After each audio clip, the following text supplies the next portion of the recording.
আমগো বাসাতে এক মেমন আছে বুঝছেন নি, হাতে বাসা তাই অসুস্থ হয়ে গেছে। আমরা বেগুনে মিলে হাতে সেবা যত্ন করতেছি, কিন্তু হাতের জ্বর কিছুতেই কমতেছে না। হাতের অঙ্গা সাপোজিটা দন লাগবে, আমরাই দিয়ে দিতাম, কিন্তু ভাই হাতে তো আমগো মেমন, মেমনের মধ্যে আদিম ব্যাপারটা কেমন ন, হিলে বলে এই কাজটা আমনের করতে হইব। কি হাইতেন ন এই কামের লাই আপনার 100 টাকা দিও। চলেন করে দেই, করে দিতে দিব। দুগা দিতে হবো, কিন্তু এখন না ভাইয়া, আগে আমগো মেহমানের অবস্থাটা দেখি।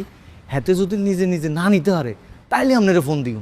ভাই মেহমান মানুষের কষ্ট দিবেন, কামটা আমারে দেন, আমি ভরে দিই। আমি কত মানুষটা ভরে দিছি। বলেন কি ভাইয়া, গ্রামে কি আপনি ডাক্তারি করতেন নি? না ভাই, মানে গ্রামের মানুষ তো অনেক কিছু বুঝে না, অসুখ বিসুখ হলে আমার কাছে আইতো, আমি ভরে দিতাম। বাবুরে, তাইলে তো ভাইয়া এই লাইনে আপনার বিরাট অভিজ্ঞতা। জি ভাই, এলেই তো কিছু কামটা আমারে দেন ভাই, আমি যে ভরে দিই। সমস্যা না ভাইয়া, আগে আমি মেহমানের অবস্থাটা দেখি, তারপর আপনারা ফোন দিতেছি। ভাই কামটা আমারে দেন ভাই, আমি আসি, সারা রাত জেগে আছি ভাই, আপনি ফোন দিবেন যে ভরে দিই।